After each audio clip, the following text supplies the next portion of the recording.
14-inch thick earthen walls. There's about 20 of us smushed together, shoulder to shoulder. It's dark, it's hot. We're singing, we're praying, and we're sweating, and we're naked. And it's glorious. And I suddenly notice that I feel a drop fall on my arm. And then shortly after, I feel another drop land on my face. And I think, oh, that is not my sweat. That would be the sweat of the person who is sitting above me, because this sauna has layers. And the person is on the bench above me, and their sweat has trickled all the way down their body between the cedar slats and fallen to grace my body. And at first, I'm like, ugh. And then I'm like, I have finally arrived. This is the pagan, polyamorous, activist, anarchist, collectively owned hippie commune of my dreams.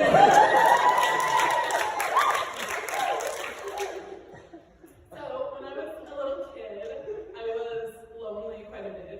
And so I made it a goal that when I was a grown-up, I was gonna really put a lot of work into surrounding myself constantly with a lot of people who I loved. And I have to say, I've done a really freaking good job of that. Because for like more than half my life now, I've been living in community, in intentional community. And what that means is living with an average of about 16 other people and sharing a lot. Sharing food, sharing cars, financial decisions, work, romantic partners, lots of sharing. And when you live in intentional community, you might find yourself in all kinds of surprising situations. You could be dressed as a clown, reffing a mud wrestling match in your long, dirt potholed driveway while streaming it live on social media in an attempt to raise money to fix that driveway.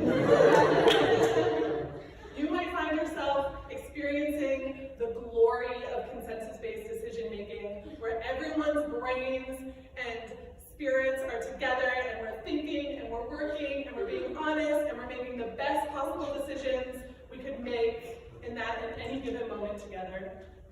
Or you might find yourself storming out of a meeting in tears because it feels like the process was rushed and nobody was listening to you. You might find yourself spending the longest night of the year, winter solstice, outside around a fire with people you love, waiting to greet the sun with a song when it finally returns at dawn. You might find yourself on your knees in front of the Tupperware drawer, finally losing it after spending 20 minutes rifling through this overflowing drawer, and to finally conclude that there is not, in fact, one single bottom that matches with one single top in the entire house. And yet somehow, the drawer still cannot close. You might find yourself dealing with other people's shit, and I mean that both figuratively and literally. We're talking human work here. And you may find yourself asking some of the most challenging, complicated, and important questions of our time, like how do we, living here as a group of mostly white people, reconcile our settler colonial heritage? What does justice look like when we're living on stolen land? So after I leave here, I'm going back to the other Portland, and I have to make some decisions about where I want to be living and what kind of situation I want to be in. And I have these questions of like, is it possible? Is it possible to really show up consistently with each other, to tear down these distinctions that are put on us by capitalism between work and family and home, and to really show up with each other as both oppressors and oppressed and get things done and really be together? Or are the hurdles of overflowing Tupperware drawers and invisible power dynamics too much of a hassle and make it not worth it? We'll see. Thank you.